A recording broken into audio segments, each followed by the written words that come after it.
This is Sparta! Kakayanin po ba nating mga tao sa ngayon na mapabilang sa lahi ng mga magigiting na mga Spartan? Ikukwento ko sa inyo, mga katinagalog ko, ang totoong kaganapan sa bayan bilang isang Spartan. Kung napanood ang pelikulang 300, ay malamang may idea na kayo sa matapang na lahing ito. Ngunit mas marami pa pala silang kaugalian na talaga namang nakakataka at kung minsan ay nakamamangha pa. Ang lapida. Sa Spartan, tanging ang magkakamit ng puntod na may pangalan ay ang mga mamamayan na nasawi sa gera. Sa lugar kung saan nasawi ang mandirigma, doon na rin ang magiging libingan niya. Sa kanyang simpleng puntod, ilalagay ang kanyang pangalan at saka ang salita na sa digmaan.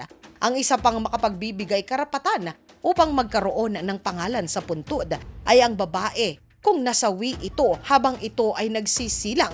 Ito ay dahil sa kanilang sakripisyo sa pagbibigay sa Sparta ng kinabukasan. Kung wala sa dalawa ay malamang na ibabaon lang sa lupa ang mga katawan. Walang pader, babaeng mandirigma. Tama ang pelikula na 300, mga katinagalog ko. Hindi tulad ng ibang kaharian na may matatayog na pader upang proteksyonan ang kanilang nasasakupan. Hindi po iyon sa Spartan. Sa Sparta, ang motto nila na ang matatapang na kalalakihan lang ang kinakailangan upang ipagtanggol ang kanilang kaharian. Ngunit paano naman kung sila ay nasa gitna ng digmaan at sa kaharian ay walang naiwan upang proteksyonan ang mga mamamayan? Dito na po pumapasok ang mga ginang ng tahanan. Lahat ng kababaihan na Spartan, mga katinagalog ko, ay bihasa rin sa pakikipagdigmaan at talaga namang ibang level ang katapangan.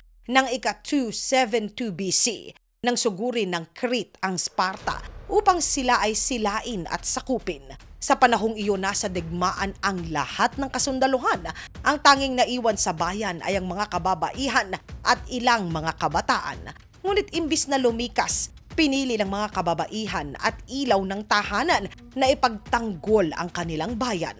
Sa loob ng 2 araw, napaatras nila ang pulutong ng sundalo ni Pyrrhus at tuluyan itong tumakbo nang dumating ang kaalyadong sundalo ng Sparta mula naman sa bayan ng Macedon. No 30, no honey. Sa Spartan, walang nag-aasawa na magsasama kung hindi sila ay 30 anyos muna. Sa Sparta, ipinapayo mga matatanda na sa edad na 30 ay makipag-isang dibdib na. Ngunit kung hindi talagang nakatitiis pa, ay hindi naman bawal agad na magpakasal na. Ngunit hindi sila maaari muna na magsama. Ito ay dahil aktibo sa militar ang sundalong Sparta sa edad na 7 hanggang 30 taong gulang. Sa Sparta, kinukutya ang mga lalaki na nagiging matandang binata, ang astig na si Leonidas. Totoo po ang sinabi Leonidas sa pelikulang 300, mga katinagalog ko. Ayon sa kasulatan ng sikat na pilosopo na si Plutarch, nang sabihin ni Xerxes kay Leonidas na isuko na ang kanilang sandata, sinagot ito ng hari ng Spartan, "Kung gusto mo, kunin mo." Isa pa sa astig na sinabi ng hari ay nang paulanan sila ng sundalong Persyano ng literal na libo-libong mga pana. Sa tindi ng dami ay nagdilim ang kalangitan at hindi na nakita ang sikat ng araw. Ayon sa hari, na hindi ba't maganda nasa lilim tayo habang tinatapos natin sila. Kailangan kalbo. Bago pa ikasal ang babaeng Sparta, kinakailangan itong ahitin ang buhok niya sa ulo. Ito ay simbolo ng transisyon mula sa pagiging birhen papunta sa buhay na may asawa.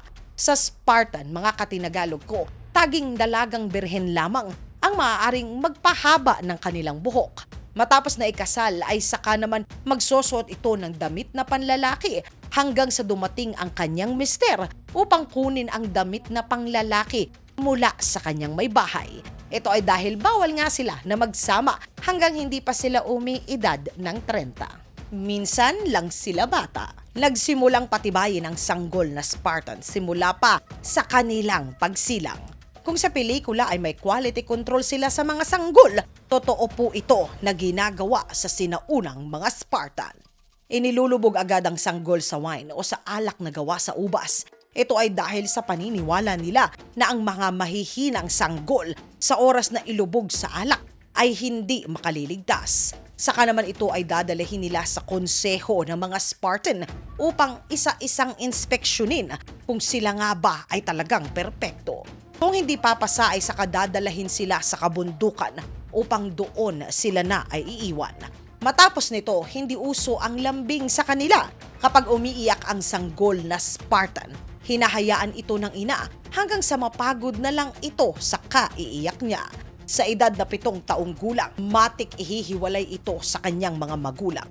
Sa edad na 7, tuturuan na ito upang maging isang magaling na sundalo.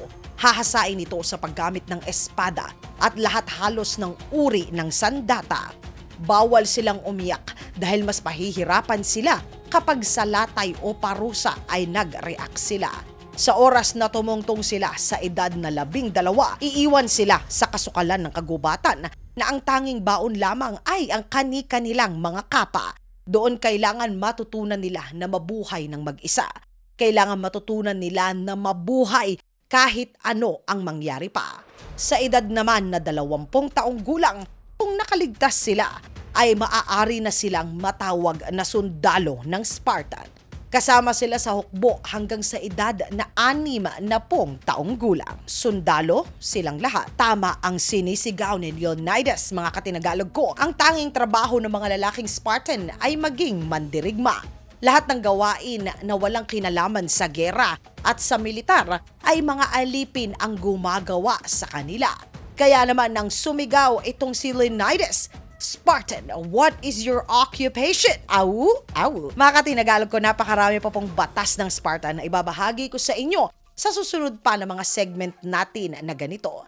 Sa tingin po ba ninyo, mga katinagalog, sa kanilang batas at mga hirap na kailangan sundin, kaya-kaya nating mga modernong tao na mamuhay sa panahon nila? Isulat po ang inyong saloobin sa comment section sa ilalim upang sama-sama naman po na ito ay ating basahin. Mga katinagalog ko, maraming salamat po sa pagsama ninyo sa segment natin sa araw na ito.